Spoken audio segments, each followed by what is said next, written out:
This is Folded Curiosity.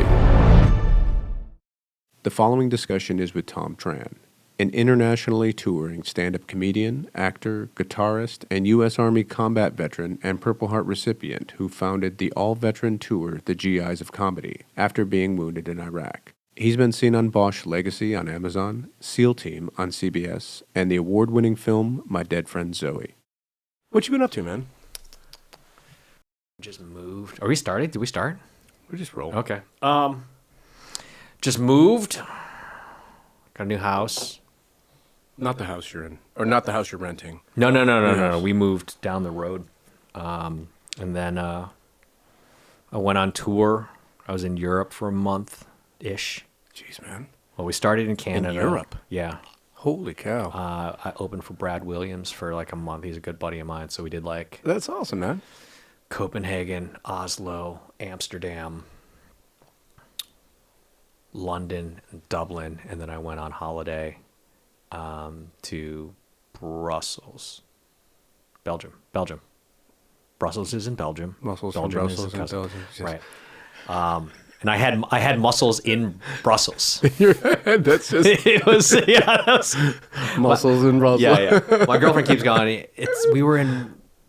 We were in Brussels, not in Belgium, because Belgium is the wait.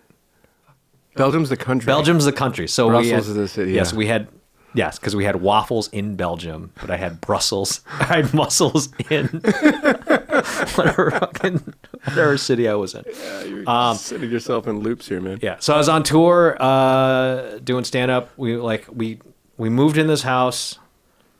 2 weeks later, I went on tour. I was gone for like a month, and I'd like hurt my arm. Jesus, man. Because the VA fucked me, and then I came home. I was recovering from that. We were still moving. 2 months. I'm finally like moved in. Where I don't wake up every day. I'm like, where are my goddamn shoes? Like it's finally that. So I can, I just go into my studio and I work, do whatever I got to do, and I get up and go to PT and then work and then do whatever. Makes life way easier, man. Yeah. How does comedy? I mean, that's a question I always have. I see comedians touring, I guess, in non-English speaking countries. Does it translate, or is it? It's what's funny, because Brad and I had this conversation the night before the first show in Copenhagen, because it was our first. It was his first European tour. It was my second time playing in Europe, but the first time I did like London. I did a couple of shows in London, and we were like, how's this gonna work? Because it's not their first language, and we got to change, references, and do we have to speak slower because it isn't their first language? And I even said to Brad, I'm like, hey man, would you mind if I only did 15 minutes instead of like 30 the first night? And he's like, hey man, I might only do 30 myself. And that first night in Copenhagen ruined us for the rest of the show, because it was the most amazing show. So the Copenhagen show ruined us for the rest of the tour, because I was like, after the fourth applause break, I was like, am I getting punked? Like, these jokes aren't this good. I know, like, I've done this joke 1,000 times. It is not applause break worthy good. But Copenhagen, that first show was like bonkers good. Oslo was fine. It was more of a cultural, like, they were more polite. It's pretty far north, too. Yeah. Amsterdam was good. London was good. Dublin was great. But I mean, for those specific countries that we went to, because like everybody speaks English there. It might not be their first language, but they speak it fluently.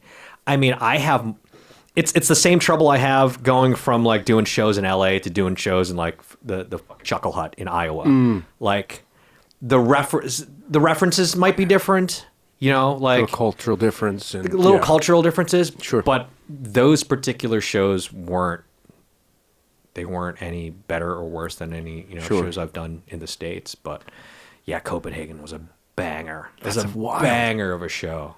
It was so great. I would not have expected them to, you know what I mean? I don't know. I just would think there's like a, because there's cultural reference. Comedy's really nuanced. So the thing with the references, like, you do have to understand, and I learned this last year when I was in London. I did some shows in London, and I have a joke that I reference Olive Garden.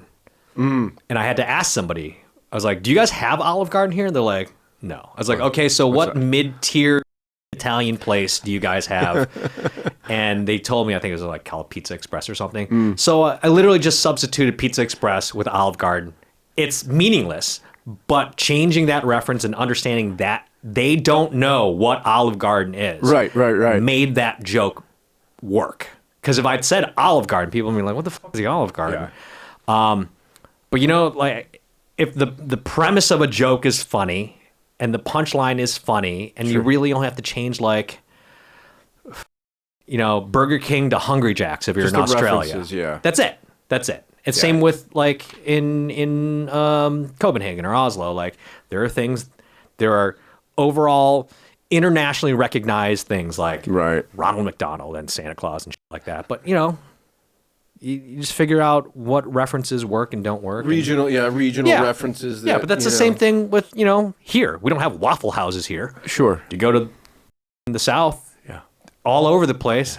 There are 2 outside of Fort Bragg, literally Fort Victory now they call it. But they're like...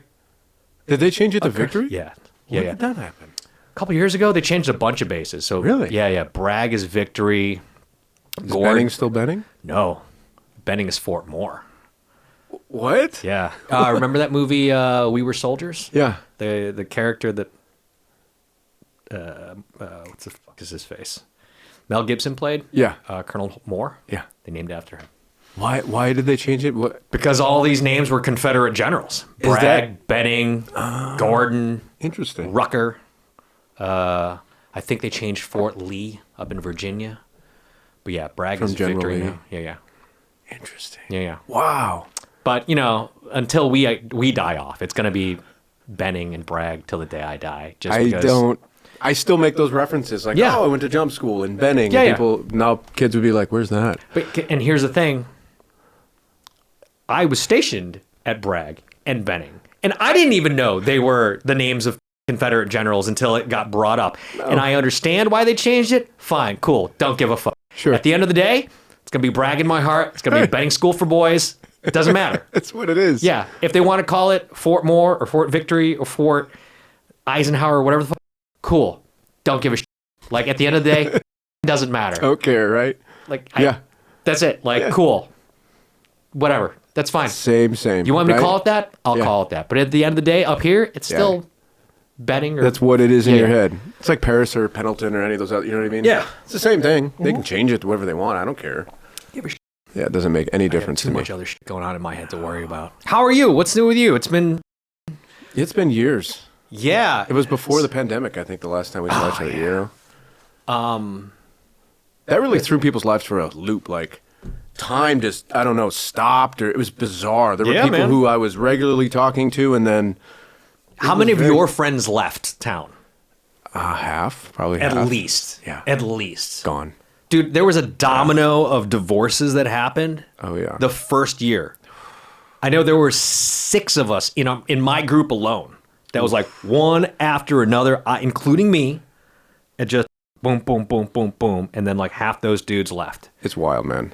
Yeah. It's intense. I mean, it was like I don't know if you want to call it an awakening, but it just shifted everything. I know people who, sold their houses. I know people who left the state. I know people who got divorced. Yep. Other people went the other way. They got married. They have kids. And you're like, what? Yeah. What were you thinking? I don't know. What were you thinking in the middle of the fucking How world can I ending? make this more complicated? Yeah. Yeah, man. That was... I think everybody's story was, I was doing a thing, and then 2020 happened. Like, that was like everybody. Especially in this town. Like, I had shows lined up. I was producing a thing. I was shooting a pilot, and then 2020 happened, and then just everything fell to pieces. And then... it took us, 4 years, was this almost 5 years to... Mm-hmm. It's been a minute, it's still not... It still feels like we're coming out of, like... Yeah. There's just this, weight that we're letting go of, but yeah.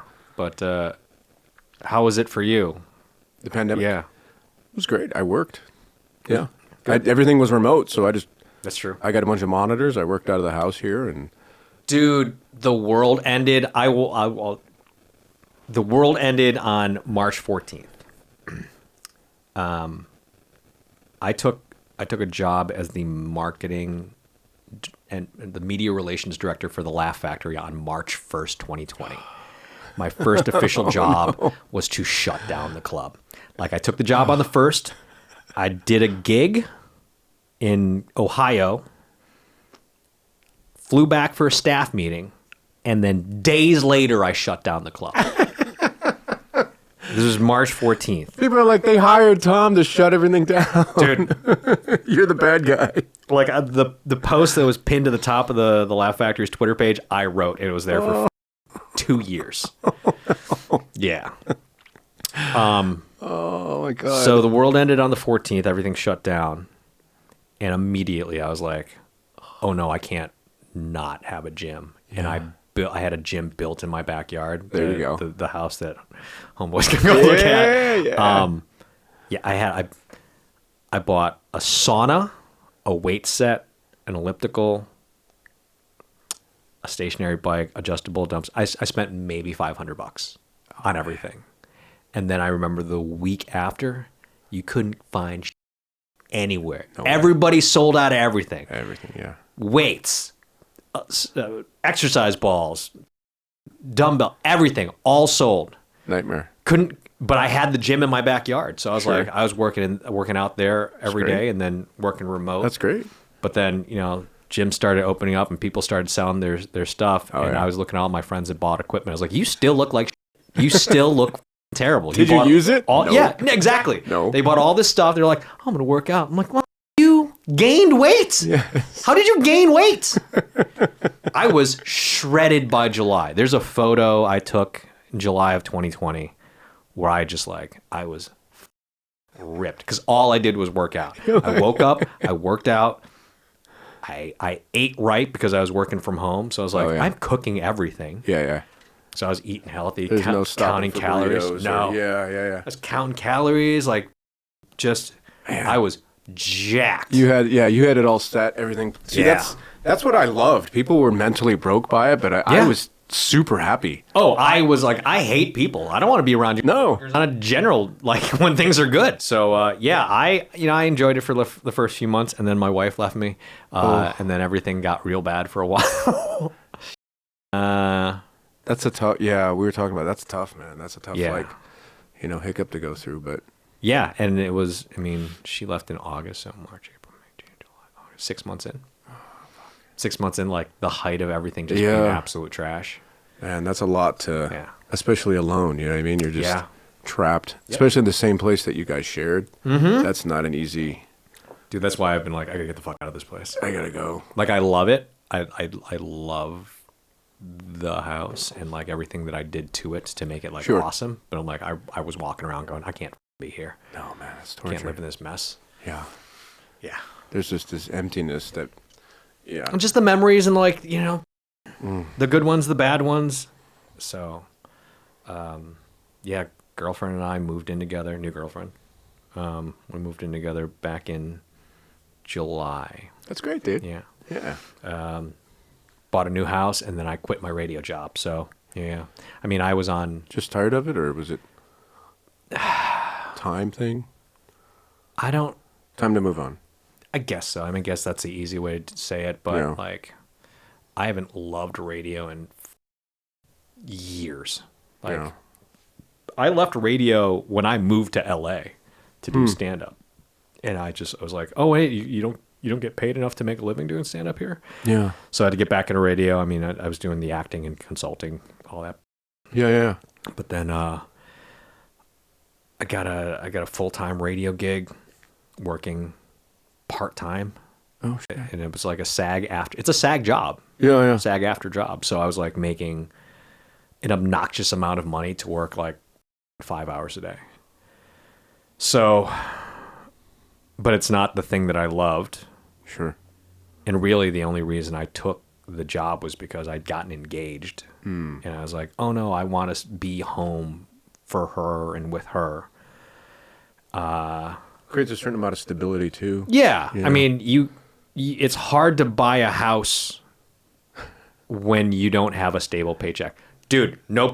The house we got, I don't think I'm talking out of pocket because I'm not going to say any names, but so the house we bought the house we're living in now, my girlfriend and I are living in now.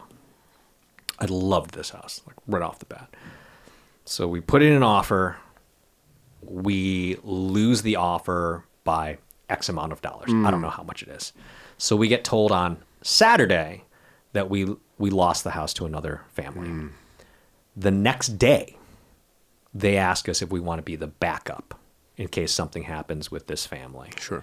And we said, sure, why not? Whatever. Yeah.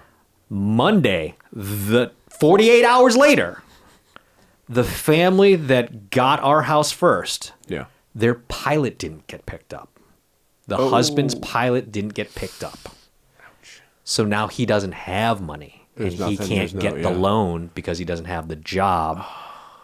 So it went to us. That's Good on you, dude. yeah. I mean, and that's what radio, like having that stable radio gig did for me. But also it's radio, so it's in the business, and it's Yeah. so I was never like, oh, I have a nothing against like part-time waitering jobs or whatever, because that's what we all do here. But Everybody's like young, that yeah. was my waitering job. Like, Yeah, I get you. radio, but it was also like it's enough money for the bank to go, yeah, we'll give you this much money. First of all, when the bank was like, yeah, we'll give you this, I was like, are you out of your mind? Do you know what I do for a living? I tell dick jokes. You're going to give me this much money to buy crazy sons of bitches. And then the market blew up and my house like Skyrocketed, yeah. Yeah. I mean, But we had this is a great purchase, man. Seems like you bought it at a good time. Yes. The only other time would have been better would have been Just after 08. 2008, Yeah. 08, 09. Yeah, that was great. But I just moved here in 08, 09, so I didn't know shit. And I wish that I had paid more attention to those ETS briefings where you sit in the classes and they're like, all right, this is what you need to know about your benefits and blah, blah, blah. I'm sure, because I'm mostly sure that I was told about the VA home loan and like all of those benefits, but I was 25. I just come home from Iraq. I didn't give a f. I was drinking all the time. Like, I'm not paying attention to these goddamn briefings. Oh, yeah. I wish when I was 28 and I moved to LA that I knew or understood what my benefits were at the time. Sure. Because I could have bought a house. I moved here in 08. The market the bed. Yeah. I could have bought something in 08 and then I'd be 5 years away from owning a house, like Pretty much, scot-free. Done. But I didn't pay attention. I didn't listen to those briefings. I was just like, yeah, just get me the fuck out of here. I'll put on my civvies and get off this. Nobody listens to those briefings. I wish I'd paid attention. Like when I talk to young vets now, like I tell them, hey man, you want to be a good American? You buy some property. Like buy a home, use your benefits, the shit you got, the shit you earn, use those benefits. Because I would have been way better off. I mean, I'm in a good position now, thank God, but if I was 28 and owned a home in Los Angeles. I mean, the housing prices then compared to now, it's a different world, man. I mean, I saw what the house that I bought, I saw what it sold for in 08. I was like, are you fucking kidding me right now? I could have, and I there was one time when I first moved to LA in 08, I think there was a condo down the street from the townhouse I was like living in. And I remember going, again, I'm like 28, 20, I don't know. Shit. I'm a comedian. I just got out of the army a few years ago. You're just figuring life out still. It's, you know what I mean? Yeah. And I went in, I took a look at this place. It was 08, so everything was bombing out. And they told me how much this condo was. And I just went, I'm never going to have that kind of money. What? There's no way I could ever afford it. It was $100,000 cheaper than what I bought my house for. Isn't that funny how that works? Like, as time goes on, you're like, whoa! I wish I'd paid attention to these goddamn briefings. But, yeah. So, new house, focusing on stand-up comedy, working on a new album, working on an album, I should say. Like, I realized the other day, I've never released a comedy album. I've always been so precious about my material. All these years, you've never released a... No, because I'm always... I grew up in the community, so it's always quality over quantity. Yeah. You know, you got a 12-man special forces team that does what a 500-man fucking infantry company does. Sure. So I grew up in that community. Like, I didn't long tab, but my entire career was in USASOC. Mm-hmm. So I've always been about quality over quantity. And I've had friends who have told me, they're like, it's not about quality. You just make and put it out, and then something will hit. But like, something inside me is like, I can't. I can't just keep putting out garbage, because then it artistically destroys my soul. Just like, whitewashes you inside, where you're just like, yeah. If I'm not enjoying what I'm doing,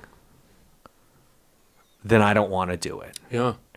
Like, I think I told you the other night, I wrote a song this week, and I think I might have played it the other night, that I laughed at the chorus so hard that I couldn't finish, like, recording the song, like, for a demo. And that is like, I was like, yes, that's what I love. Like, when I can make myself laugh, right, enough, because that's what I'm doing it for, for my own fucking amusement. Yeah. And I've realized that the industry has changed so much too. Like, you know, there's a time that you had to have a record label, you had to have a publishing company behind you. Now you just pull out your iPhone, put it on a table, people release that. Yeah, ready to go. But in my head, I'm still like, at this point, I'm like, I want my first one to be great, because I've learned enough in this business, in this industry, and I've spent enough time in front of and behind the microphone to understand what is good. So I don't want my first thing to be trash, especially after all this time. Like, after all these years. Yeah. Like, I want it to be really good. So I'm focusing on writing material specifically for this album. And you saw most of it. Well, you saw a lot of it the other night. You did like four songs, I think. Yeah, which is crazy, because I was up there for like 17 minutes. I was like, I only did 4 songs, and I have like, I think 8. The thing you said, I just want to sing a song or two for you guys, and I think that's how you started. Yeah, and then you just rolled. Yeah, I have like 8. Great. I have 8 more in the can. You have a full album. Yeah, and it's weird too. It's like, with comedy, music. Do you have a band, or is it just you? No, it's just me. I had a band, but we were playing like rock and roll. But like, for comedy, it's different. Yeah. Like, musical comedy is it's frowned upon in the comedy community. Like, people think it's hacky and that. And I can understand why. I can understand why. Why is that? Is it because? Is it like the magician thing was for a while? Like, you know, the comedy magician? Is that how they look at it? No. Well, I mean, I think they kind of look at it on the same level, but for different reasons. Like, one of my buddies said, with musical comedy, like with stand-up comedy, there's an expectation of like every 7 to 12 seconds, there's a punchline. You're making people laugh. You're making people laugh. But with comedy, or with musical comedy, you know, the first 30 seconds is just the intro of the song. Mm-hmm. But that's where I take the opportunity to like tell the story of like why I wrote this song. And that little intro is a joke within itself. 100%. Yeah. But I think for me personally, when I see musical comedy, and this is purely me, and this is probably because I grew up a musician, like an actual musician, like played in bands for decades. A lot of comics that I've seen who know the cowboy chords, like the 4, like G, E minor, C, D, and A, like they know those basic chords, and then they'll sing a parody of something. Like, that seems hacky to me, because it's, as a creative, you're not making something. You're taking somebody else's music and you're just changing the lyrics. And it's not creative so much as you're just like, it's a remix. Okay, sure, why not? If you want to call it whatever. Yeah. But again, I grew up in the 80s as a shredhead, Steve Vai, Joe Satriani, Eddie Van Halen kind of guy. Like, that's the stuff I listen to. So as a musician, I want the music and the quality of, I guess it's hard because like I want the quality of the music and the comedy to be good and on par.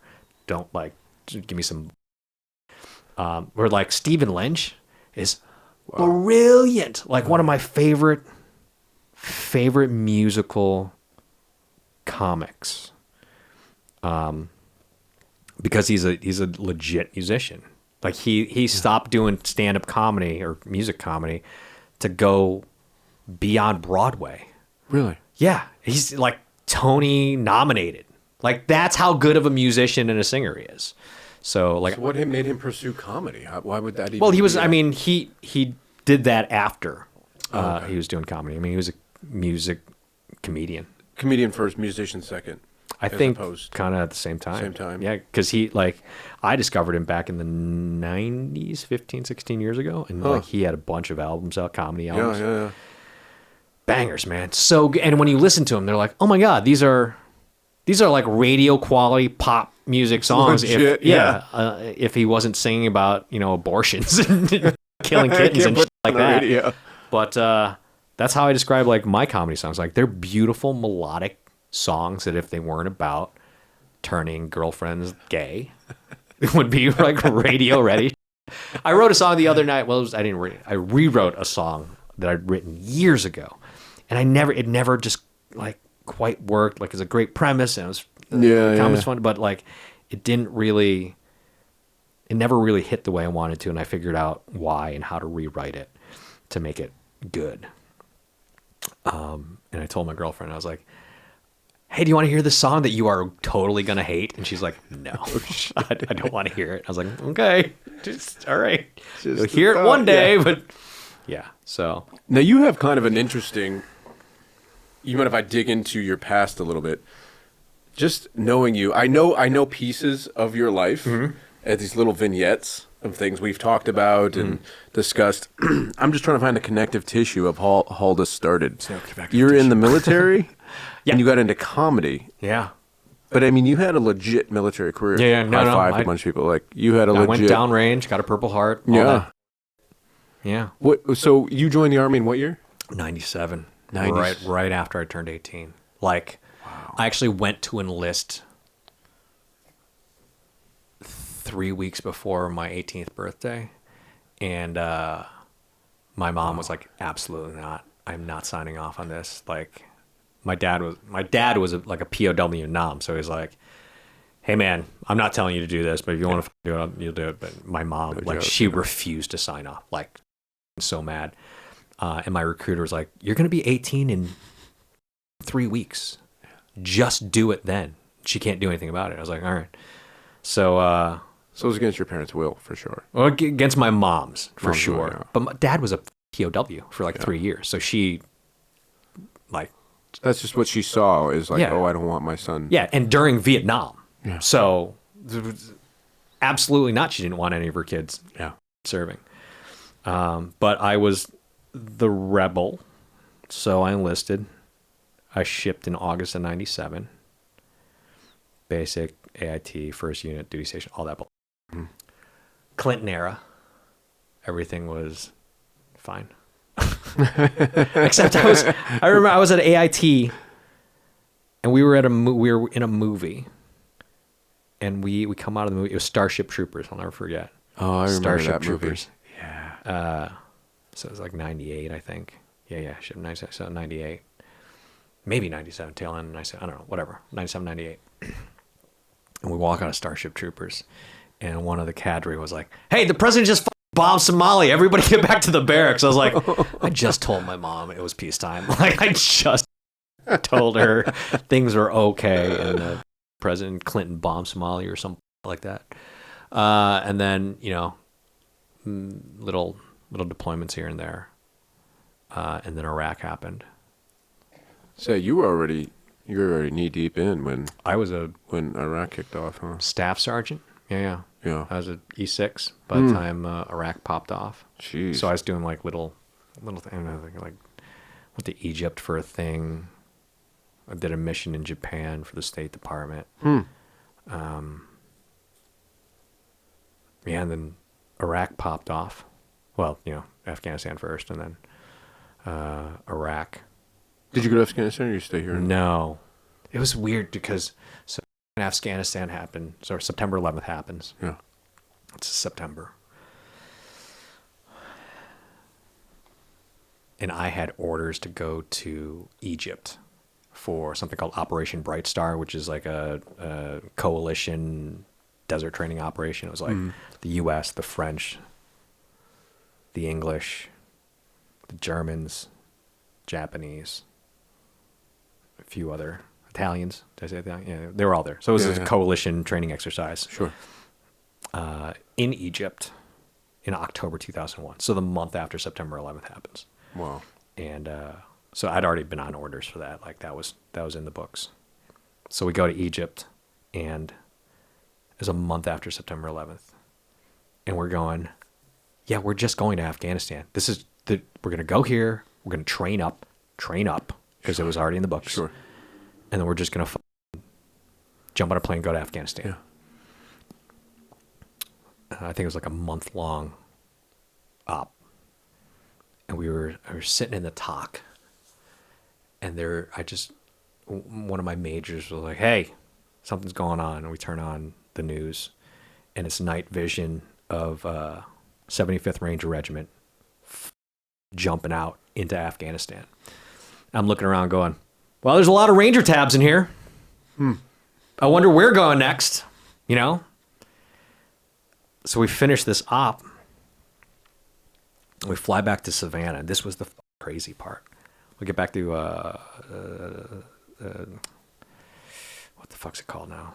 Well, it was called Fort Stewart at the time. I don't know what it's called now. So we fly back, and it's early as we land at like 1 o'clock in the morning. So we flew Egypt to Ireland, back to Savannah. We might have stopped in like Maine to fuel up from Ireland. That's probably what we did. Anyway, so we get back. It's like 1, 2 o'clock in the morning. We get off this plane. This is the crazy. This will never leave me. We get off the plane, and there's a captain standing there with a clipboard going, you go over there. You go over there. You go inside. Go inside. You go over there. They're taking dudes off a plane, putting them back on another plane, and sending them to Afghanistan. I'm like, what the We literally just came from that AO. Literally just came from that AO. And you're sending them, like, you could have just taken from there and sent them the 3 hours or 4 hours to Afghanistan. So I'm watching my friends get back on a plane to go back down range. And I was, in a unit that they were like, go over here, go over here. 2001, right? Yeah, October, November 2001, something like that. October, I think. So they send me back, and you flew back to Egypt? No. They sent me back to home duty station. Gotcha. So I'm part of the group that didn't go back. Right. It was like eeny, meeny, miny, mo kind of thing. They had a clipboard, so they knew who was where and doing what. But I go back to my home duty station. I'm like, what the fuck is going on? Right. And like I asked my commander, and then he goes, hey man, I'm a 03. They don't tell me until they need to tell me. So we get back, and now it's, we're doing the normal train up. Afghanistan is just popping off, so everybody's ramping up and training up for what? We don't know. Yeah. So it's like a year later. I'm away at some schools. And yeah, I just finished jump school, so it was like November 02. I come home from that. I'm home maybe 48 hours. Maybe 48 hours. And I got a call from my major. He's like, he says some, whatever the like secret code phrase was at the time, whatever it was, like the buck and buffalo are grazing or something like that. Sure. And I'm like, are you kidding me? I just got back from a school. Yeah. And like, I spent the entire year ramping up and like doing training for this, training for that, like going to NBC school, like all this. Yeah. I'm home. And he's like, says whatever this secret code phrase is. And I'm like, all right. And then we go. And now Afghanistan, full bore. We're a year in. And this is 02, like what? November October? 02. Yeah, November. Into December, because I just finished jump school. So this is the tail end of November 02. And we have this muster. And our battalion commander, one of the least effective battalion commanders I've had. But he starts saying some about Mars and blah, blah, blah. Like he's trying to be like super secret squirrel. And finally, this major SF guy goes, hey, can you just tell us what the f*** is going on? And he goes, yeah, we're going to Iraq. And the entire unit goes, what the f*** does Iraq have to do with this? This is like, I know we're like grunts, Right. and we don't have the big picture. I haven't heard about Iraq since 1991, Right. when I was in the 7th grade. He might as well tell me I'm going to Grenada or something. Exactly. That's why he was talking about Mars and all this. Like, just what the f*** are you talking about? That was the tail end of November, and dude, my niece. So I'd gotten my orders, and the first time I got to hold her, like I'd come back from Bragg because my sister had the baby, and there's a photo of me holding this baby in uniform and crying because I'm like, I'm going to war in literally 3 weeks, and this kid may never know me. That's tough, man. Yeah. That is really hard. She was just born. And she's what, 20, Should 20 be 24 now, so she'd be 22, 23, something 23. like So I held her. And there's this photo. Silver and green, Wow. camouflage, not even that. the desert. Yeah. Not even the DCUs, just like the BDUs. Then I deployed. We touched ground like January 03. Mm-hmm. I think our orders started like early December 02. We just, ramped up down at Bragg until the beginning of 03. Got to Kuwait. Off in Kuwait for 3 months, waiting for to start. We did the same thing, yeah. Yeah. Camp Air John. No, we were commando. Okay. Yeah. Yeah, so we were in Kuwait for 3 months. Ship popped off on the 22nd of March, I think. I was attached to a team that crossed the border on the 29th of March. And then April 3rd, so 4 days after I crossed the border, I got shot in the head. That was how my war started. Do you remember that day specifically? I have it on video, man. I have the whole day on video. I know exactly what was happening because I've watched it over and over. So I get attached to this ODA, and they take us out to recon the city because they're about to pop smoke and get the f*** out. And we drive into a gunfight. No idea. Thanks to you guys. Because the Marines in the area were holding... The Marines that were holding the AO were engaged in a gunfight. They did not radio to any other elements that they were in a gunfight. Now, the convoy I was in, because it was an SF convoy, it looked like this. White pickup truck with some FID guys. All right. Some black SUVs that belong to some OGAs who, to this day, I don't know who they are. A bunch of SF gun trucks. Yeah. A couple more Humvees. Another black truck. More OGA. And behind us, another white SUV with FID guys, Foreign Internal Defense, for people who don't know, who have balaclavas and AK-47s. So that's what our convoy is. Sure. So our convoy is driving down this street, and it makes a turn. And from what I've been told and from the reports that I have read, Yeah. the Marines were in a gunfight down here. They don't radio to tell anybody. No. Our convoy turns, and the first truck they see is a white Toyota with Of course. some possible tangos.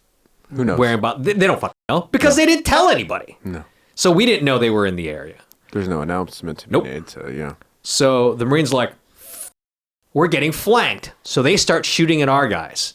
The guys the Marines were shooting at in the first place were like, we don't know who the fuck they are, so let's start shooting at them. So now our dudes are getting taken fire from both sides. Oh, Jesus. We haven't turned this corner yet, and it is a kill box. It is infantry do not do 101. We get stopped. We can't back up. We can't go left. We can't go right because there's some buildings here. There's a river to our left, like immediately to our left. And the FID guys, they don't know any better. No. So they don't know to back up and get the fuck out. No. So they're taking fire. We start taking fire. Nobody knows what the fuck is going on. Just a shit story. Just bullets. Day 4. First mission outside the wire. For the people listening, like Nasiriyah at that time was, I mean, it was chaos. It was chaos. Which is insane because they kept saying on the news, everything's fine. It's quiet up there. No. It was a disaster. So I'm stopped in the convoy and I'm driving. So it's me, my colonel over here, a major behind me, and our interpreter in the back seat. And I'm an E6. I'm the lowest ranking person in that truck. And we're stopped. And my colonel's got my long gun because he's a colonel and I'm driving. So he's got my long gun. Bullets start going. I can hear him. My video camera can hear him because my video camera's like on the tactical radio. Yeah. It's like filming. I'm collecting intel. So we're stopped, and I'm like, me. I reach down to grab my colonel's sidearm because he's got my long gun. And as I reach down, I feel something smack me in the back of the head. And I very clearly remember thinking, this is going to hurt because my head went right for the tactical. Like, it did this. Like, and I saw the tactical radio coming at my face. And I was not wearing a helmet because we were off with the ODA. So I was wearing a boonie cap. So my head hits the radio. The camera gets turned around. And I'm like, what the f-? Like, I'm dizzy. Ears are ringing. After a couple moments, I feel like this warm, wet feeling on the back of my neck. And I'm like, I went like this. And you can see it on the video. And I go, because I'm bleeding. I don't know it's a bullet. Like, I thought rounds are going off, somebody hit a building, something ricocheted, some debris hit me, something about. But the last thing I thought was it's a bullet. Sure. So I pick up my Kevlar, I put that on. I'm the combat lifesaver in the vehicle, so I start bandaging my own head. And I said to the colonel, I go, hey, sir, do you have your weapon? Your I think I said, do you have your piece? Like I'm like John Wayne in a like cowboy movie. I'm like, do you have your revolver? Yeah, I was like, do you have your piece? And he goes, yeah. I was like, can I have it? He goes, do you want it? I was like, yeah, I'd like it. So I'm bandaging my head. They've all taken cover outside the vehicle, and I'm like just in the driver's seat, like exposed as fuck. And I'm bandaging my head. This is also before any of these vehicles had any armor. There was nothing. Oh, dude, we opened flaps. Yeah. We took the flap doors off. Oh, yeah. Because I'm like, what's the point? What's the point? This is going to do nothing. Right. It's not going to stop me from falling out. It's in my way. It's in my way. And if anything, it's a hindrance. Yeah. So, yeah, no up armor on anything but the SF gun trucks. Oh, the kids now, I think, I can't imagine. They would be freaking out, man. No. So I start bandaging my head. I even say on the video at some point, you hear me go, well, that'll teach me not to wear my helmet. I said that. I literally, the comedian in me was like, well, that'll teach me not to wear my helmet. And it wasn't until later that I picked up my boonie cap and there was an entrance hole and an exit hole. And I went, oh, that was a bullet. That was enemy fire. Like the entire time I'm like, I thought somebody ricocheted something or whatever, but there was an entrance hole and an exit hole through my hat, and I still have the hat. Wow. It's like in my closet, in a ammo can. Like I still have that hat with the blood stain from that day. Did it enter your head, or? It took a little chunk of my scalp out. So it grazed you, essentially. It didn't go into your skull No. And it was because I moved to grab my colonel's weapon. Had I not, the sniper that was firing from me from across the river. It was a sniper bullet. That's what the report determined. Wow. Because we were stopped. I was just a target. And you're in the driver's seat. I was in the driver's seat. So that's prime, who you prime shoot. Target. Yeah, prime target. So Ooh. Here's the crazy part. The major's like, "Can you drive?" I'm like, "No, I can't drive. I just got shot, dude." So the major gets in the seat and we start driving away. Like, and they eventually figure out what's going on. You hear ceasefire, ceasefire, ceasefire. Like the SF captain, like he throws out some smoke to let us know, "Hey, cut that shit out." So he figures it out because he finally gets on the radio, and the Marines are finally like, "Hey, we're in a gunfight and there's some tangos," and they're like, "Those are our fucking guys." Yeah. Blue on blue. Like, Yeah. Jesus, man. So some of our FID guys get shot. I'm bleeding from my head. And then we got a call that there's some shit going down at the mayor's office. And they're like, "You're the only assets available. You have to go." And the SF captain's like, I got a guy bleeding from his fucking head. Right. So Rich comes over to me and he's like, "Hey, can you do this?" I was like, "Yeah, man, I'm fine." Yeah. I'm also in shock. I'm Sure. like, the adrenaline is going. This is day 4. This is my first mission outside the wire, and I'm like amped up, like I just took down a crate of Red Bull, and I'm going balls deep. So I'm like, "Rich, I'm good, man. I'm fine." So we run another mission. Oh, Jesus. But he goes, "Hey, man, you're gonna stay and pull security on the vehicles." I'm like, "It's probably a good idea because I'm bleeding from my head and I don't know if I'm going to pass out when shit goes down over there. So you guys do that. I'll keep the vehicles warm." Oh, my God, dude. And then you leave a couple of Iraqis with me and we'll just watch. So, Jesus.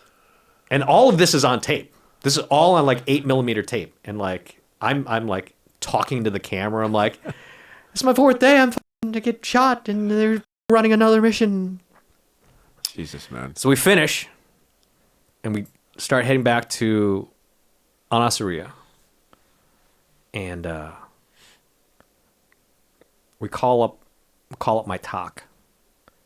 And we're like, "Hey, we're coming back, but I have to go to the hospital." And I'm the commo guy, so I'm making the call.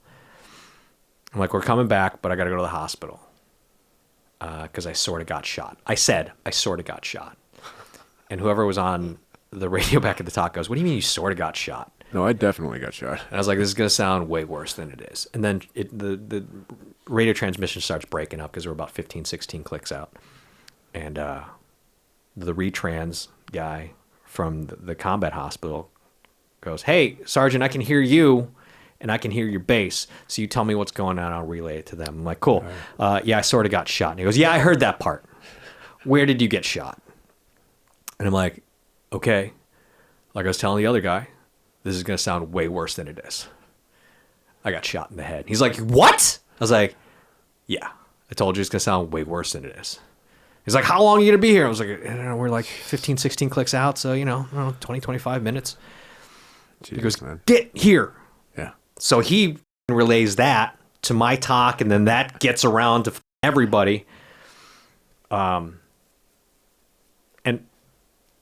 And all they hear is soft team goes out, sergeant shot in the head. That's the basics. That's what you need to know. Yeah. So we get to the cache, Oh, Jesus.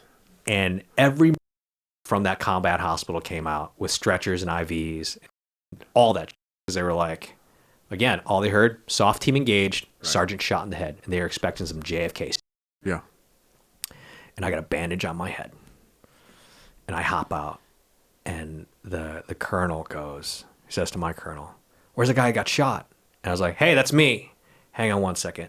Pete, Steve, come here. Let's take a picture. I haven't seen you guys in so long. So there's a photo of me at the cache with my SF buddy and like his interpreter and a bandage on my head, big dumb grin on my face. Just got shot like 3 hours ago in the head. Just dumb smile. I still have the picture.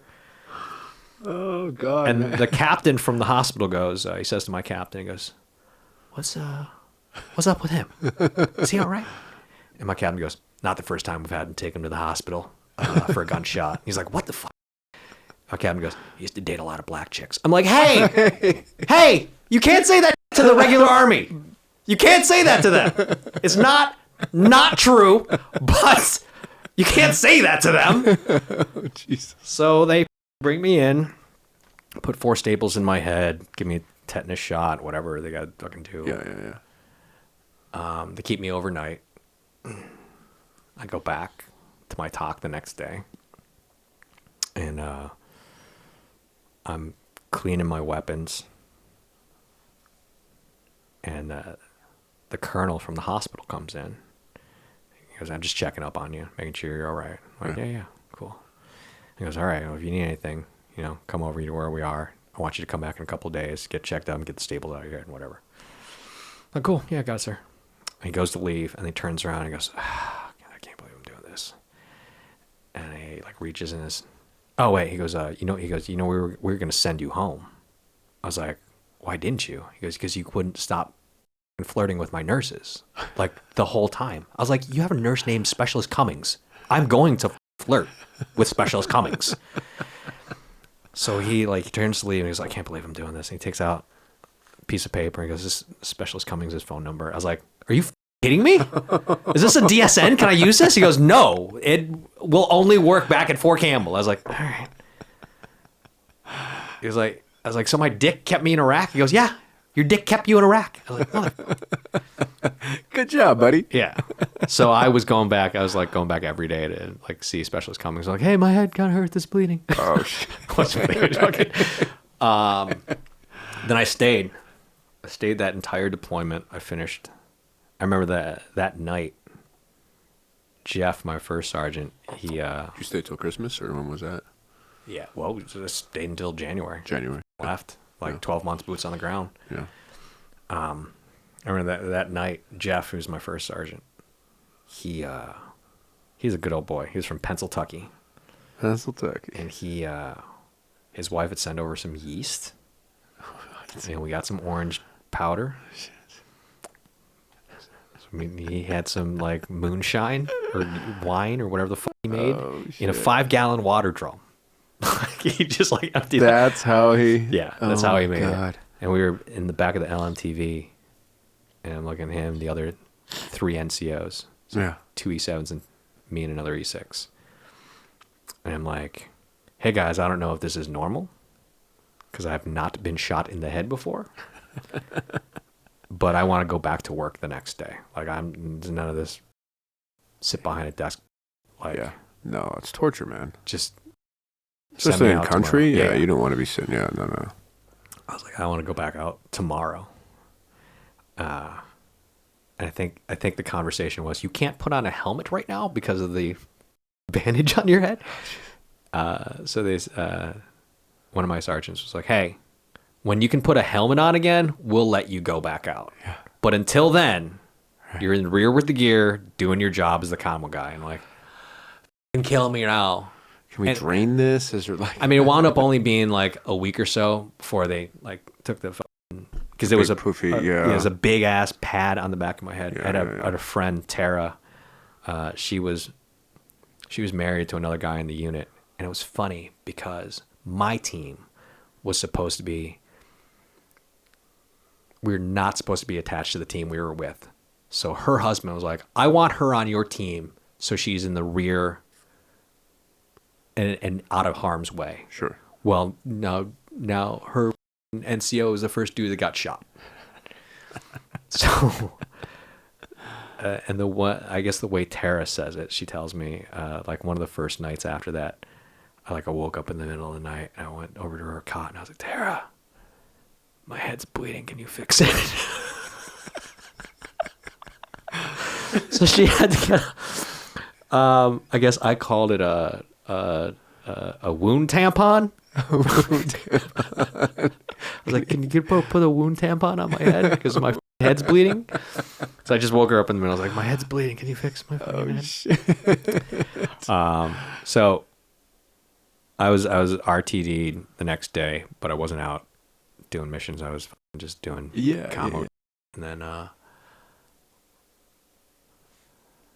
we were slotted through deploy 3 January 04.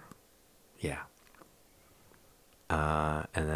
But on 19 December 03, 2 weeks before we came home, my roommate was killed in an IED attack. Oh, so that'll be 21 years. Slept right next to me. Jeez. So he got killed right before we came home. And that's when it went downhill. That's when it went downhill. Because I came home and I'm like, I was combat ineffective because of the gunshot. Like my night vision is Really? yeah, it's terrible. My night vision is awful. And then when you're operating at night, that's a real problem. Because of that? Yeah. Really? I get ocular migraines that they come out of nowhere. Did you have a fracture? Do you know if anything? No. Wow. It just rattled me pretty hard. So I get these ocular migraines. I still get them to this day, all the time. Where Wow. just like, I will just lose vision in like one eye, occasionally both eyes. Like, it just goes dark, and that is super ineffective when you're out running and gunning. Yeah. So, I came home pretty. Did the drinking. Did all the things. Sure. Did you get out after that, or did you stay in, or No, I was medically medically discharged? yeah. Yeah. And somehow I'm not 100% VA rated. Really? I'm going through a thing right now, man. Really? Yeah. Jesus, man. When people find out I am not 100% rated, like everybody says the same thing. They're like, "Didn't you get shot in the fucking head?" Like, yeah. I know a dude that didn't get off the boat in Kuwait, Navy cat, who's rated 100%. Yeah. I don't understand that. I was only 70% until like 2 years ago, year and a half ago, something like that.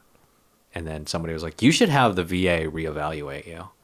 Because when I came home, I just wanted to be left alone, man. I was like 25. Yeah. I'm out now. Like, I don't know what the fuck I'm doing. Yeah. Like, I'm still a baby. My career is over. Yeah. And I started going to the VA. And then after a while, I remember they sent me a bill for like $15. And I'm like, what the fuck is this? And I went, and they're like, yeah, you didn't file a claim. I'm like, I got shot in combat. They're like, you didn't file a claim. I'm like, and it was, it was this, I was young, and I was angry, and I wanted to be left alone. Yeah. And I felt like I was getting, I was getting a bill for Stupid treatment shit, after being shot in combat. So I was like, fine, I'll fill out a claim, whatever. And I filled out the claim, and I'm sure I half-assed it because I was 25. Yeah, I just like, look, just fine. I just don't. My thing was, I don't want to pay for this medical treatment. Like, just look, I don't want to pay the 15. Sure. It could be $5. I got shot in combat. Don't want to pay it. That's all I wanted. So I filled out the things, and they rated me at 70%. And I'm like, cool, fine, whatever. Just leave me alone. Yeah. I'm 45 now. I didn't have them look at my knees, my back, my ankles, all the other shit that happened while I was in the Army. Yeah. That I was like, hey, I don't want to do this, Yeah. And I'm 25. I come home. I know my roommate got killed. I know dudes didn't have arms and legs and like that coming home. I'm like, I got all my little digis. Yeah. Just give me my medication and leave me the fuck alone. That's what I wanted. And then, 20 years later, literally 20 years later, I'm in LA, and I work with a bunch of industry cats like you who are prior service guys. and dudes who were like this Navy buddy who was like, yeah, I'm rated 100%. And I'm like, how in the It's crazy, dude. as a cook who didn't get off the boat, like, no shade, but our combat experiences were significantly different. Oh, yeah. And I was only rated at 70%. But again, I was 25. I just wanted to be left the fuck alone. Yeah. And then they reevaluated me and they got me 90% because of other. But still, there's a big difference between 90% rating and 100% rating. The benefits you get being rated at 100% are leaps and bounds over 90%. It sounds like a little. It's only 10%, but the benefits you get are like dental care and all that shit. Yeah, that's crazy. So I'm fighting that right now. I'm trying to get that rating because literally I went to the Military Influencer Conference in Atlanta back in October. I was the keynote speaker. And like everybody who knew my history, who found out I was not rated 100%, they're like, how the fuck is that possible? How is that possible? You got shot in the head. You have it on video. That trauma has literally ruined marriages and relationships. Yeah. And I got to fight for that extra 10%. So that's I literally just had an evaluation like over the weekend about getting that fixed, and I don't know if they're going to do it because they've already denied it once. So that's so stupid. Yeah, stupid. The whole system is really because it's set up to not get you there. Like they'll fix you a little bit, but all the pogues I know, they all got yep, because they. I mean, it is partly the system, and they probably know how to work the system. They know what to say and what to do and like who to talk to. I'm just like, again, I came home. I was 25. I was like, just leave me alone. Yeah, just leave me alone. I don't, my career's over. My friends are dead. This war is going to go on for God knows how long. Wow. Wound up being 20 years, and I just want to be left alone. But I'm at the point where my knees are like, hey man. Don't walk so much. Can we just not do this a lot? Maybe use the elliptical every once in a while. Maybe don't run every day. It's gotten to the point where I'm like, I was telling you, man. If it wasn't how I trained, I didn't do it. Right. I didn't ride bikes. I didn't do the ellipticals. He's like throwing a rucksack and I'm doing a ruck for no reason. And now it's like, oh, it's a little cold outside. I'm going to get on the elliptical. Yeah. I can see my breath. Yeah. But dealing with that. Anyway, so I come home. I'm not going to go away. And I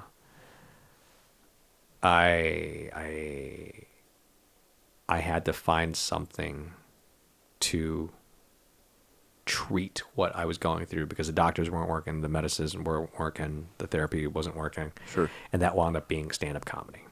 So I mean, how did that even? So was there a seed planted at some point that? So the funny story is that I fell in love with Eddie Murphy's Raw when I was 8 years old. I love that because my parents are at being parents, and they let an 8-year-old watch Eddie Murphy's Raw. You know what's funny? I was back home last week, 2 weeks ago, something like that. Where's home? Buffalo, New York. Oh, that's right. Yeah. And I was talking to my older brother. My older brother and I have not. I don't know. We don't have the greatest relationship. We never have. Much older? Or just... He's 10 years older than me. Okay. And I was and it's like he moved when he was 18, so I was 8. And he moved to Boston, and I grew up in Buffalo. We didn't have a relationship. Like we just didn't have a relationship. And by the time he moved back, I was already a buck sergeant. And aside from like his sons, my nephews, who I love, the whole family's back there. We don't have a lot in common. Like he loves sports and drinking, and I was just like, I don't give a fuck about any of that shit. So like I was home last week, 2 weeks ago, whatever. And I had, I rang him up. I was like, hey, I'm going to grab a pizza. I'm going to come over. Dad's going to come over, have some wings. And I was like, what are we going to talk about? Because I don't think my brother and I have ever had like an actual conversation about anything. And like, there's not a lot to. Yeah, other than music, like we listen to the same kind of music. That's because, I grew up listening to whatever he grew up listening to. And things got worse after my mom died. But I was like, what are we going to talk about? And then I was like, yeah, I just got my arm out of a sling because I had tendonitis in my arm. Oh, shit. And he goes, yeah, my shoulder's been fucked up. I was like, are you on statins? He's like, yeah, why? I was like, that's what fucked me up. Oh, no. Because like the doctors put me on statins and it weakened my elbow. What are statins? I've heard other people talk about this. They're for cholesterol. They're like help keep your cholesterol under control or whatever. Sure. But the problem, one of the side effects is it like weakens your tendons. Oh, they didn't tell me this. So now I've been taking these statins that weaken my tendons, and I'm lifting every day. Oh no! And then one day I was like, oh fuck, I can't turn a doorknob without being in excruciating like pain. Tennis elbow kind of. That's what it is. Tendonitis is tennis. That's what it is. It's just the medical term for it. So I was like, yeah, I asked my doctor about it. He goes, yeah, here's the crazy part. So I was on these statins. I didn't know that that's what happened. So like, yeah, it just lined up with the time where we were moving house. Sure.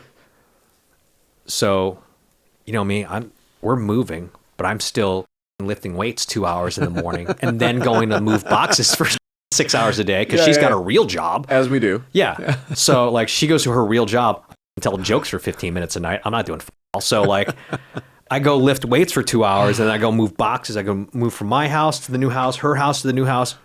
And then after a week, I can't brush my teeth. I can't turn doorknobs. I can't hold a glass of water because this hurts so much. Surprising how excruciating the pain is. It was, I was like, I've been shot in the motherfucking head. I cannot brush my teeth right now. Yeah. And thank God my new house has a bidet because that was how I washed my ass for like a week and a half. When you're shaking and you're like... It was the worst pain. Like she came into the bathroom. I was in tears trying to brush my teeth. It was terrible. But so I left on tour. I went to Europe and I had a sling on. There's photos of me on stage with a sling. Oh, you had a sling on stage? Oh my God. I was in Canada I did. In Europe I did. But... I forgot to take my statins with me on tour. None of this rings a bell until I was like halfway through the Europe tour, my elbow starts feeling a little better. Not great. It still hurts. I still got ice on it, but it's not excruciating pain when I wake up. So I don't take these statins for like 3 weeks and I come home, I start taking them, it starts hurting again. Flares up. So I do some research. I look online, talk to some doctor friends, talk to a PE I know. Sure. And they're like, yeah, man, statins they'll do that to your tendons. So I go to my doctor. I'm like, hey, man, you didn't tell me this happens. He goes, oh, yeah, that'll happen. I'm like, maybe tell me that. Oh, yeah. Because he put me on the statins to lower my cholesterol this much. But because I couldn't lift weights for 3 months, right. I started eating like I'm depressed because I'm not working out. So I'm eating like crap. So even though my cholesterol went down this much because of statins, they went back up this much because I'm not working out and I'm eating like yeah. So he goes, yeah, you can just stop taking them. Why the fuck was I taking them in the first place? He goes, oh, well, your cholesterol, control your cholesterol. I'm like, it's genetic. Look at me. Do I look like I'm in bad shape? I fucking PT. I was in the gym 169 minutes today. So I'm at my brother's house and I'm telling him about this. And he goes, I think they have me on statins. He goes and gets his pills. Yeah. Sure enough, he's on statins. I was like, how long have you been on it? Let me guess, 8 to 9 months. He goes, yeah, 8.5 months. I'm like, that's when it starts happening. He goes, this doctor's just been pushing these statins on me.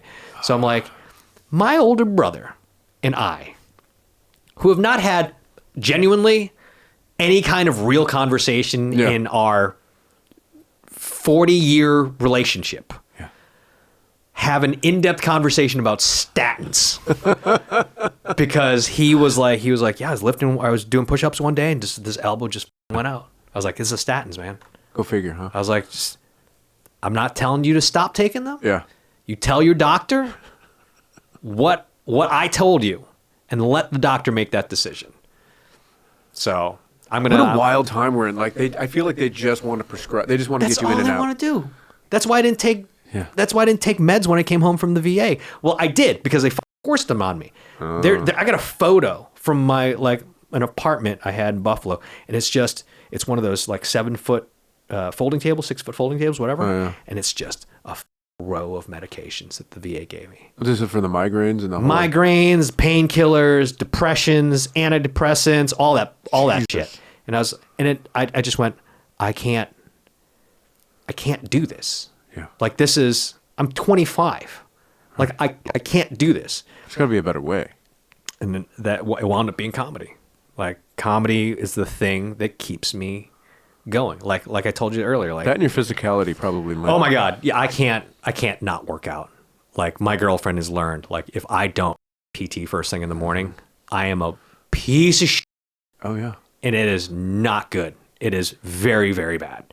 And I go to the gym every day. It's not because I like it, not because I want to, not because I'm vain, and it's like I have to do it, or else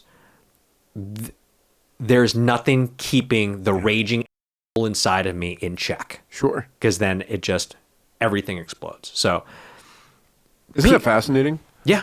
Like to think, you know what I mean? I never, when I first started working out, it was not for that at all, which now it has become that.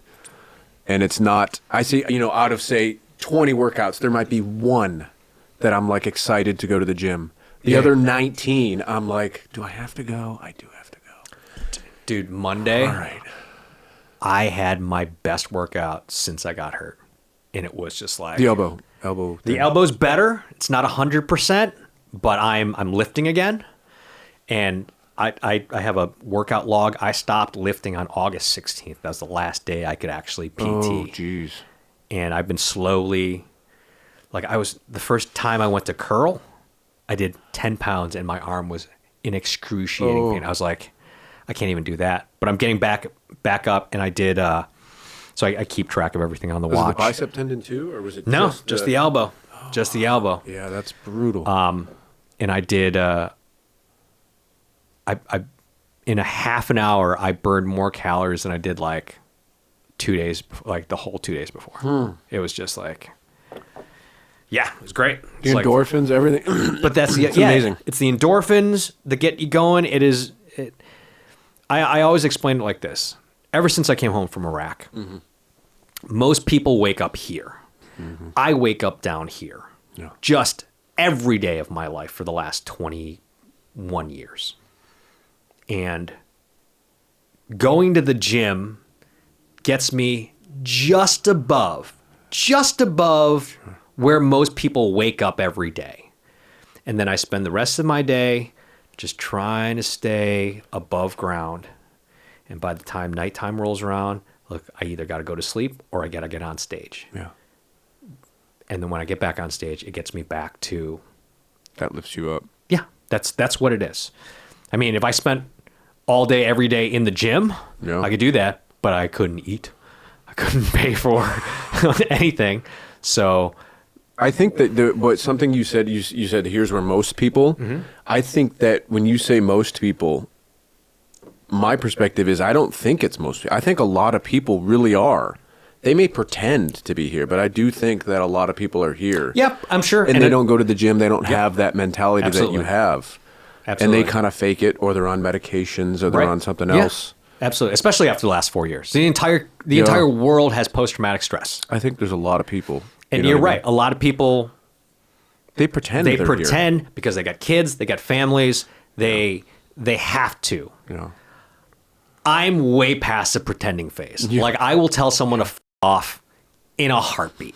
Like, I don't give a shit. Do not care. But working in radio, working in the media, working on TV, you can't.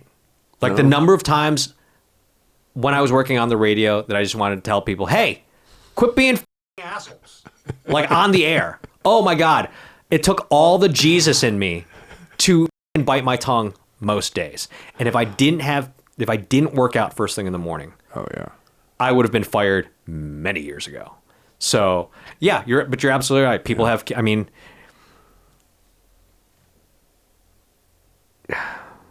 it's only been the last few years when I finally said, I'm not okay. Even with the working out, even with comedy, even with music and everything that I do.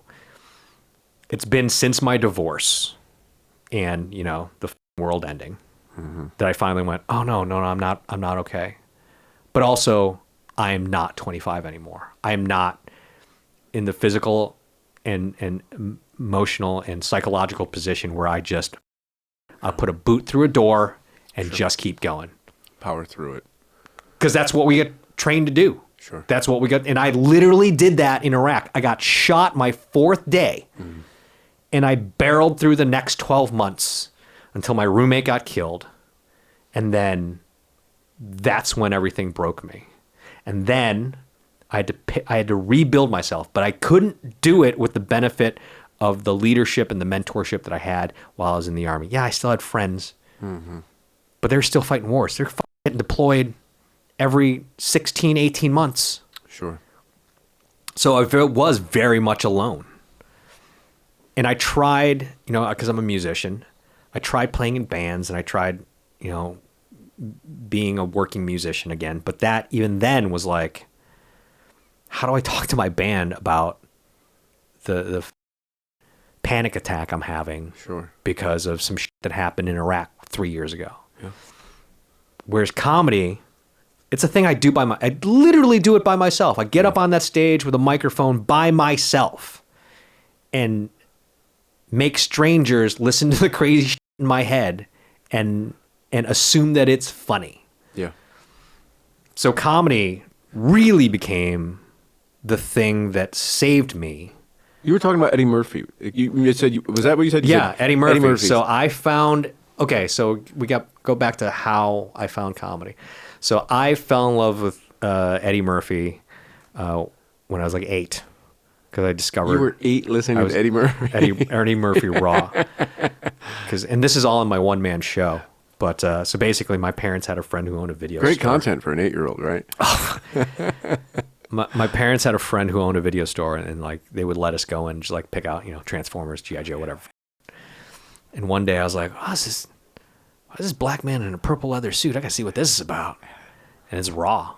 And it's amazing. I took it. My parents didn't know. It was 87, 88. My parents had only been in the United States like maybe 9 or 10 years. Oh, geez. Less than that. Yeah, less than that because they didn't get here till 80. So they're like, yeah, man, sure, your 8-year-old wants to... They didn't know who Eddie Murphy was. You're like, sure, whatever this guy is. So I watched it and I fucking fell in love with Eddie Murphy. Raw, particular. But comedy was not a thing that I ever thought I could do. Sure. Because I didn't, name an Asian comedian. Exactly. I don't know. Who's the guy? Is he saying he's Chinese? I can't think of his name. Name an Asian comedian from the 80s or the 90s. So I mean, there's Margaret Cho, but she was more in the era where I was playing music. 90s? Huh? Was that late 90s? Oh, I mean, she was around in the early or late 80s or into Was the she in 90s. Yeah, I guess it was. I just remember 90s. But Yeah. But, that was the era when I was playing in bands and I was, whatever, comedy wasn't a thing for me. So I didn't have somebody I can look up to in comedy other than Eddie Murphy. Yeah. So I did stand up for the first time in a class in college for Jerry Trentham's radio and diction class. It was a class I took because I was a broadcaster. Yeah. And it was a theater class. And it was the class was there to teach you to find your voice for broadcasters and You took and this actors. out of curiosity, or was No, it just... I thought it was a good idea because as a broadcaster, there's a lot of presentation and acting when it comes to broadcasting. How did you get into So I'm just trying to connect the dots here. You're in the military. You're like, you got out. No. So I started college early. I started college when I was like in high school. My senior year of high school. Or something, or? Yeah, well, my senior year of high school, I had so many credits up through my junior year because Asian. That's so great. Well, because Asian, my parents were like, yeah, you're just going to do everything while you're young and have the energy to do it. Okay. So by the time I got to senior year, all I had to take was like gym and one other class. Oh, geez. So I was taking college classes in high school. Let's get back to radio. So I was a musician growing up. That was just like a hobby on the side. Well, I was a musician growing up, and when I was in high school, my high school decided to do a high school radio station. Mm-hmm. I was the only one who knew how to use the equipment, like a mixer and a power amp and speakers, because I was a musician. That's how I got into radio. Interesting. In high school. So I was doing... So it was happenstance. Broadcasting. It wasn't like... Yeah, no. I was broadcasting in high school. And like, I think I got an internship at a real radio station, whatever. And then I saw Good Morning Vietnam. Oh, yeah. Great. So when I enlisted, I wanted to be Robin Williams. I wanted to be Adrian Cronauer. Oh, that's how radio happened. So I wanted to be the Good Morning Vietnam guy because I was a musician. Excuse me. I was a musician. I worked in radio. So I wanted to do that. But my recruiter, being my recruiter, was like, we don't have that job available right now. Well, and the way it works in the military is like you have so many slots available for whatever job, and if those slots are filled, you can't. Well, it's not open. Yeah, exactly. So he goes, that job's not available. Oh. Now I am 17 years old when I am talking to him. He goes, but I have a radio job in a special operations unit. I don't know what the fuck that means. In my head, I'm jumping out of planes playing AC/DC on the way down, amping up the trigger pullers. That's in my head what's going on. Yeah, man, hell yeah. I'll be the PA guy while the fucking pipe hitters are... You get a bullhorn and a cassette. Highway to hell, here we go. Like, that's what I thought was my job was going to be. Not my job. 100% not my job. No. But I was a radio guy. He did not lie to me. He did not tell me the entire truth. But he did not lie to me. I was a communications sergeant in a SOF unit. That's amazing. So I loved radio. And this will actually play into the whole comedy thing. So joined the Army, still taking college classes. And I take this class, this voice and diction class, to find my voice as a broadcaster. And what's voice and diction? Is that voice and diction? Just how you pronounce and how you speak and how you alliterate words. Just how and that was the name of the class, voice and diction. Mm. And it was for actors and theater majors, but also broadcasters. Like I think my counselor was like, "This would be a good, this is a good class for you to take." So I took this class, and the final exam for the class, or the final project for the class, was to take your favorite scene from a movie and do it in your own voice. And my friend Sean did a monologue from Boiler Room. Mm. And again, now I fell in love with Eddie Murphy when I was 8, but I never thought or had the opportunity to do comedy. So I said to the teacher, Jerry, I see where this is going. I was like, hey, for my last project, can I try stand-up comedy? And he goes, yeah, you got 5 months and a couple days to write 5 minutes of material. That's like the length of the semester. I go, great. So 5 months, a couple of days, and up to the very moment I walk into that class, I'm writing 5 minutes of material. Oh my God. And I go in and I blank. I don't. Oh no. I blank out. But apparently I did great because my friend Sean was like, yeah, man, you killed. And I only know he was telling the truth because a girl that I wanted to hook up with in the classroom gave me her phone number. After that, I don't remember it. I do not remember doing it. We don't have it on tape. This was before iPhones. This is not recorded anywhere. I did find on my computer the script of my set. Oh. And it's terrible. It is the worst. If I did that now, I would get canceled in a heartbeat. It's bad. It's like I look, I'm like, God, I was young. I must have been like to go on stage, and it's funny because I didn't know how to do stand up. It's like in an auditorium, or it was in the theater building, so it was in a little theater, but it wasn't huge. It was like, a black box essentially. Sure. So it was like 50 students or whatever. Wow. And I'm like on the stage, but I didn't know how to do comedy. I knew how to read, so I just wrote my entire act like a script. And you see in the script, like, pause for laughters, say everything was scripted out verbatim. I don't remember it. Like, I just blanked out. Wow. So I did it, and apparently it was really good. Or it's good enough for me to get an A in the class and, like, this girl to give me her phone number. That takes some balls, man. Yeah. And then, like... So you got out of the Army, and you continue to... Well, I went back to the reserves at this point. Oh, you went back to the reserves.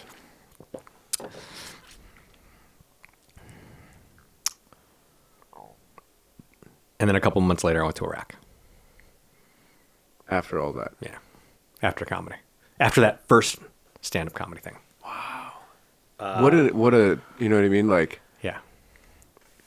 And then nothing was funny for 3 years. Yeah, I'd imagine that's... So I come home from Iraq. I start working for a radio station back in my hometown. Mm-hmm. And the guy that worked on the morning show with me owned the comedy club in town. And one day he was like, "Hey man, something happened. I need someone to like fill in at the comedy club tonight. Just like it's radio station promotion night. Mm-hmm. Like just show up and be like, hey, I'm Thom from 103.3 The Edge or 97 Rock or whatever station I was working for at the time. Just show up, get on stage, and I'm a radio guy. Like I can say that. I don't have to be funny. I just go up and like, hey, I'm Thom from 97 Rock. Here are your drink specials. Take care of your waitresses. Here's your first comic." And then he was like, "Cool. Do it again next week." And then he started feeding me jokes. Like I still hadn't connected. I did stand-up comedy one time, in college, 3 years ago, whatever. And then I started, I remember the first time I told a joke on stage that I remember that made the audience laugh. That was the first time the voices in my head stopped screaming from Iraq. It was like the first time since I'd come home where the noise of the audience and the laughter of the audience was louder than the up here. That's still to this day screaming from the moment I wake up. Just all the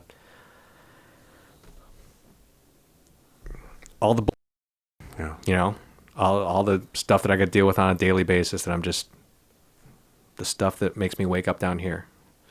So that's why I started doing comedy. Like it was to quiet the voices. When I write a joke or a song that makes me laugh, I don't hear the voices. I hear the laughter coming from here. It's coming from my soul. Because if it's a good joke, man, I wrote this joke the other day. I was trying to get through it. And I was laughing so much at this joke that I wrote. And I was like, I can't wait to make other people laugh. So their laughter is louder than the shit that's up here. That's why I do comedy. That's such a different way to approach it. But I mean, I think that's the right way to approach it is, from what you said earlier, is you're up there to make yourself laugh. And at the end of the day, because that's what I you're can doing. if I have to, I can make myself laugh. Yeah. I go to comedy clubs now and it's a crapshoot. Yeah. Like I will normally only go if I know my friends are there who I know will make me laugh. Occasionally I'll go and I'll watch new comics and whatever. Try to discover some new talent. Yeah. But I go to comedy clubs because my friends are like the funniest literally the funniest people on the planet. Yeah. It's such a niche a niche industry. I mean, it's extremely difficult. Yeah. I mean, do you think it's one of the most difficult? Probably not compared to everything else you've been through, but would you say it's up there as a... Difficult how? Just wrapping your mind around things and having to approach a normal everyday subject, a relationship, driving, whatever it is you're Right. and finding an angle to make it comedic and to make it presentable to the audience and to find that little, to set the audience off to like, oh, now I've got them. Right. It's not easy. Mm-hmm. I mean, if it was easy, everybody would do it. Yeah. I mean, with TikTok and Instagram, everybody thinks they can do it. Something else, I think, standing in front of a crowd. Doing it in front of a camera, in front of your phone for 7 seconds is way different than being on a stage in front of 300 people with nothing but a microphone between you and them. Way different. And, they say public speaking is one of the biggest fears that most people have. So it's not easy.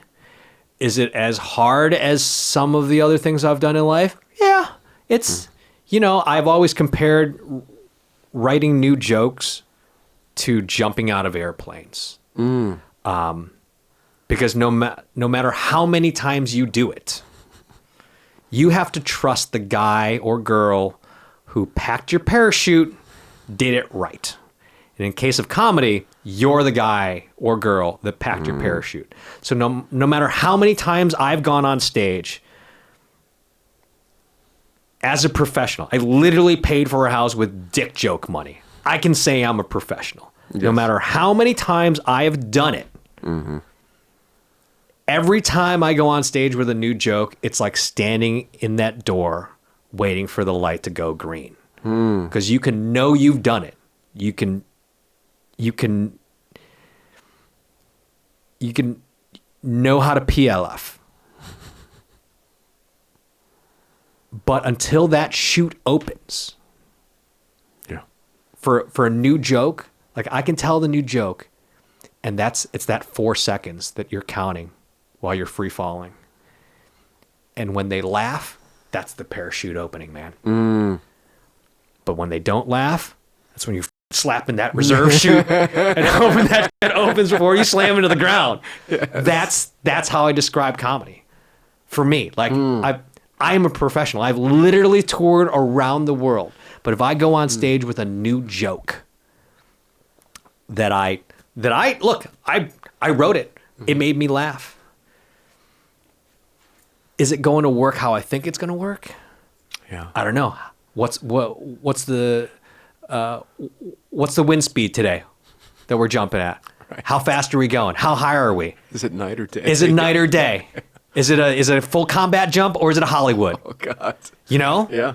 It's all of that. So there's a bit of a rush to it too, I suppose. Oh my God, yeah. Like when that chute opens or you hear that the people laugh, even just a snicker. Yeah. For me, if I write a joke that day and I try it that night and I just get a snicker, that's all I need. That's the, because I know something's there. Yeah. But when it's silent, sure. Slapping that reserve chute, open that motherfucker opens. Yeah. So is comedy as difficult? Depends on how much talent and skill you have. You know what? Because you get a dude who's never pulled a trigger before, and he can get real good. Then you can get somebody who's naturally a trigger puller. Same with comedy. Sure. I didn't start as a comic. I started as a radio guy. Yeah. I got good enough to musician, really. Yeah, musician. Yeah. And I got good enough to be proficient. I'm not a 40 out of 40. I'm a most days I'm like a 35, 36. But and jokes take time too. You got to shape them, right? I mean, it's like you test them out and you're like, that's not, and you got to kind of move things around or change the premise and timing is a huge thing. They always say, timing's everything in comedy. Literally a breath, a pause, just sometimes the way you shake your head or you move your, you kind of wrinkle your eyebrow one way. Sure. Like you don't, and you know what?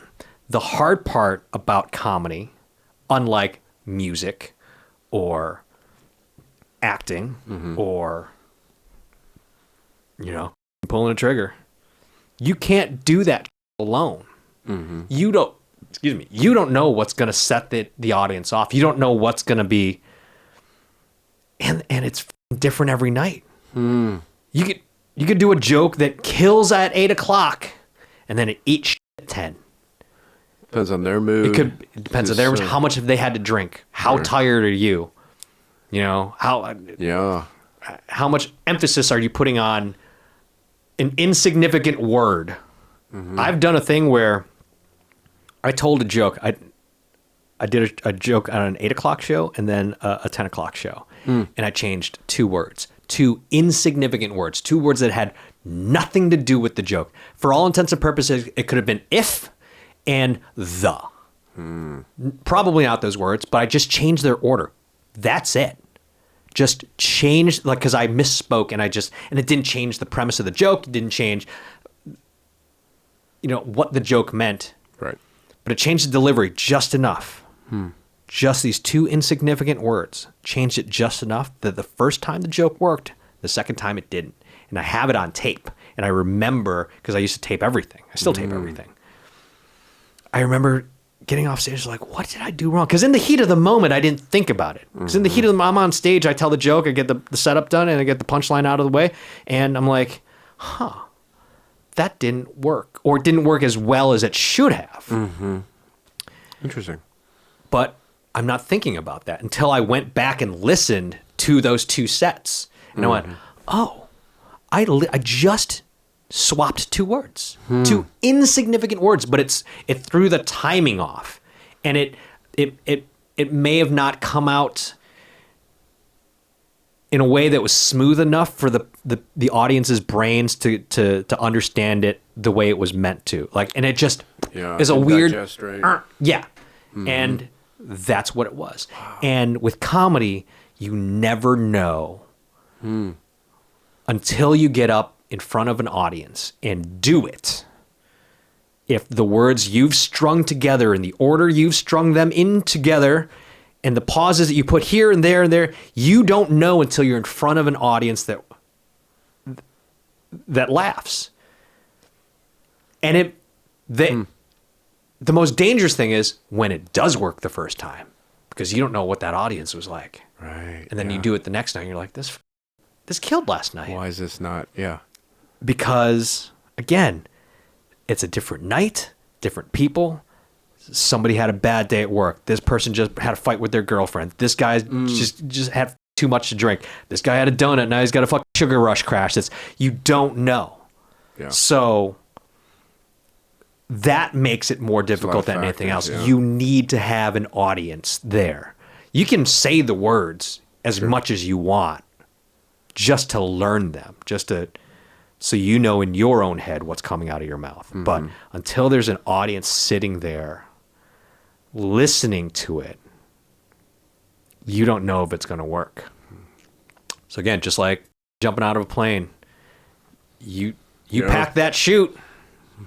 You've jumped out dozens of times. But what's the wind like today? Yeah. Who worked on the plane? Is there a headwind? How high are we?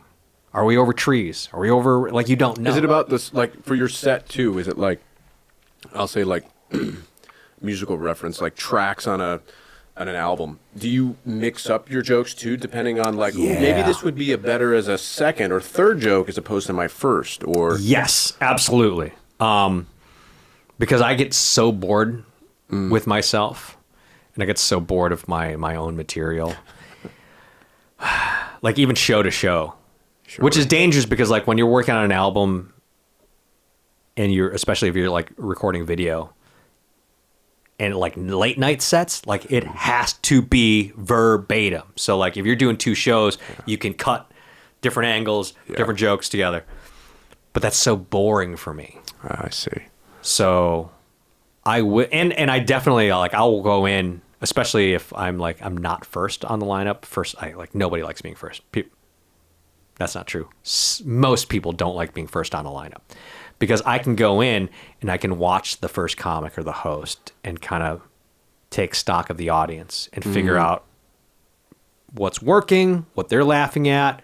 Like, is it a young audience? Is it an old audience? Is it a conservative audience? Is it a progressive audience? Is it all old white people? Is it all old black people? Or is there a table of tourists who English is their second language? Like, Yeah. you got to take all that into account. So I will look at and my girlfriend hates when I do this. Like, Is that why you guys sit in the back? yeah. You just kind of watch and read the room? Absolutely. essentially? Yeah. Absolutely. They will get an idea of what the audience is like. But like my girlfriend hates the fact that I write my set down before I go on stage. Like the first time What do you mean you write your set down? You write I'll the write it order? down. Yeah. I'll just write down like bullet points. Like I want to do the apple joke. I want to do the burger joke. I want to blah blah blah, and like what order I want to put them in. But then that means I have to have a transition to go from this to this to this in a logical way. Like the first time I opened for Leno, my girlfriend was like, "Are you nervous?" I'm like, "Yeah, a little bit because I'm opening for Leno." 5 minutes before I'm going on stage, I'm working on my set list, and it drove her batty. She was like, "What are you doing? Like, you're opening for Jay Leno." I was like, "Yeah, but I don't know. Like, I've never worked this audience. I've never worked like this. I've worked the room, but like, I wanted to see who was there. Like, I am not going to do my bukkake joke in front of a room of like 80-year-old white people and then have to explain what bukkake is. And I do have a bukkake joke. I looked right at the camera when I said that. But yeah, like before I go on stage, she hates it so much. She hates it so much. It drives her nuts because she has a job where like literally her job is to organize things. She's an archivist. So it's literally her job to just like organize shit. And I'm sitting there with a napkin backstage 5 minutes before. I'm like, yeah, I'll do this. Sure. Why not? Yeah. It's an interesting, like, especially comedy I always thought was wild because it's unlike a public speaker of any type, you know what I mean? I don't know, motivational speaker, whatever it is. People are going in with an expectation, like, make me laugh. You know what I mean? And they're putting pressure on you. Yeah. As opposed to you're just presenting information. You have a job to do. People have no idea what you're going to talk about. It's a wild concept. You know what I mean? Yeah. And if some people go in, they're like, I'm not laughing tonight. Like whatever bad mood fucking foul place they're in, they're like, I'm not going to laugh tonight. And then that makes my job harder. It's an odd way to go to a comedy club, right? Yeah. People, whatever. Just stay home, man. I'm just going to be cranky. I did a show one time, and every comic handles this differently. And I've never done this. I've done something sort of like this, but it was bangers. Every comic on this show, headliner. Every one of us, bangers. Killers. Everyone had a hard time. Everyone struggled that night. It wasn't like we were open micers. We weren't 2 years in. We weren't 5 years in. We are professional headlining comics. Tough Killers. It was a full moon. It was a legit full moon. I don't know what was in the water that night. There was a comic that came in who was amazing. One of the funniest comics. And I gave him a hug when he came in. I walked up and I was whispering in his ear. I went, I hope you eat tonight. Because all of us did bad. And he was like the fourth of 5 comics. So me and the other 3. Yeah. I watched like 3 of my really close friends and me eat. Oh, Jesus. And I was like, I hope you eat tonight. And I just walked away. And he did well, but I've seen him take a flamethrower to an audience. Jesus. And he did his job. He was very good and very funny, but I've seen him destroy like Superman in Man of Steel, just going through buildings. I have seen that on the regular. And he was like, he struggled a little bit. And I finished. This is my favorite thing, and I'm going to do this from now on. If this ever happens again, God forbid. But I said, I looked at the audience. I was like, hey, how many people like came together in a group? There's a few people. And I said, all right, for those of you who didn't, I want you to look at your neighbor next to you and say hi. Introduce yourselves. I'll wait till you do it. And they did it. I said, okay, now I want you to get their phone number or Instagram handle or some way to contact them. Because the next time you guys decide you're going to come to a stand-up comedy show, I want you to message this person and make sure you're not with them. I don't want any of you people in this room together at the same time ever again. Like, I'm sure you're nice people individually, but don't be in the same room. Yeah. Not as a group. Don't do it. Do not be in a space together with each other ever again. You got some balls, man. You, good night. And I left. I was like, I had it. It was an hour and a half of like fighting with these people. I'm like, these are killer jokes. Yeah. Just not in the mood. No, yeah. those people, I don't know but again, like, you don't know. Yeah, like, was traffic bad? Was dinner bad? Did they have a fight with their girlfriend? Did their boss get pissed about something? Like, you don't know. Sure. And you don't know if it's just one table or the whole room. Sure. And again, we were all killers. And everyone struggled that night. But you don't know until you're up there doing it. And that's what you can't really let that affect you either. That's sort of like... But it does. There's no way to not. Yeah. You just handle it differently. Some comics attack. Some comics kind of shut down. Some kind of just rush through their set. And just, I'm like, all right. I did a... Does that ruminate with you if you're driving home? Man, yeah, it does. You're just like... I'll running through stuff. I'll drive to another comedy club just to get on stage, just to like make sure it's not me. And a lot of us do that. Like, I'll have a show and I'll call up another club. I'm like, hey man, can I come up doing 5 just to shake this stink off me? Yeah, it's that. There are shows I still think about 6 years ago, 7 years ago that are just like the worst I ever did. And that's tough. Oh, it's got to be like, that's an emotional drain, I would imagine. Just a suction on your soul. Yeah. Because you know you're good at the thing. Yeah. But the situation, the day, the night, the people, the drinks. So many factors. Yeah. You can't, you don't know what's going on until you get there. I give you a lot of credit, man. It takes a lot of balls to get up there and do that stuff, man. It's alcohol. It's all the alcohol. Yeah. If I still drank. What's next for you, man? I have a one-man show that I'm doing that I premiered last year, and it went really well. And then I've been doing bits and pieces of it, and then I performed it. I was the keynote speaker at the Military Influencer Conference, and I performed a chunk of it. A small chunk of it, and it was so affecting for so many people. All new material, or no? It is. It's a lot of material that I've been doing, but like it's like this topic, that topic, that like my stand-up sets are usually like kind of just all over the place. This is a very defined theme. It's a story. It's the story. It's my story of me coming to the United States with my family, serving the military, deploying, all the shit that happened after, and how comedy became the thing that keeps a gun out of my mouth. And that's amazing, man. It's very dark, but very funny.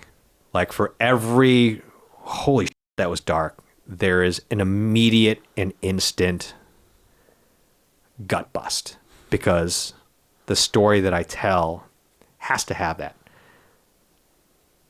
I can't, just like my life, I can't linger in the darkness too long. So I tell the story of me getting shot, my roommate getting killed, all the shit that happened after I came home from Iraq. But it's immediately like, this is a downer. But here's a joke. This is a downer. Here's a joke, but it's not done in a way that's exhausting. It's an emotional roller coaster in the best way. Like, it's after I did it in Atlanta, the number of field grade flag officers I had coming up to me, like in tears. They're like, I laughed and I cried and I laughed and I cried. And it was just that for 45 minutes. So that's my big thing right now. Are you doing that next year? Yeah, I'm going to do it here in LA for some industry folks. And we're going to try to make this, we're going to try to get this on the TVs or the streamer or, an HBO or something. Yeah. Cause it's a great show and it's a moving show and it's an important, and I don't want to say important in like the douchebaggy, yeah, this is an important show, but, there's a lot of talk about mental illness and self-inflicted death and things like that. Things that are hard to talk about, very hard to talk about, unless you can lace it with comedy. And I've been doing this long enough, and I've been telling some of these jokes and some of these stories long enough to be able to like seamlessly make people think about some of these really difficult conversations that we don't have. To be quite honest, we don't have, not enough people have the conversations about suicide awareness and lethal death prevention, because it's hard to talk about. It's hard to hear. It's hard to explain why someone who can go to war comes home and can't deal with a family or, regular life. Yeah. And it's hard to talk about that unless you can, the medicine tastes better when it's coated in candy. Yeah. So this is, I'm doing this show and I'm very proud of it. And a lot of people who have seen it are very, they're very taken with it. So that's my big thing. It sounds incredible. I mean, it sounds yeah, like when I do it, I want you to come and see it. It's love to, yeah. It'll be here in LA. I'm going to do it in like DC and a couple other places for folks, but I'm gonna do it here for sure. That'll be in January, February, or probably, I don't know. Sometime next year. Yeah. Or like early 2025, because we have plans to film it and whatever. That is the big one. I'm also working on my comedy album. That you saw a bunch of that stuff the other night.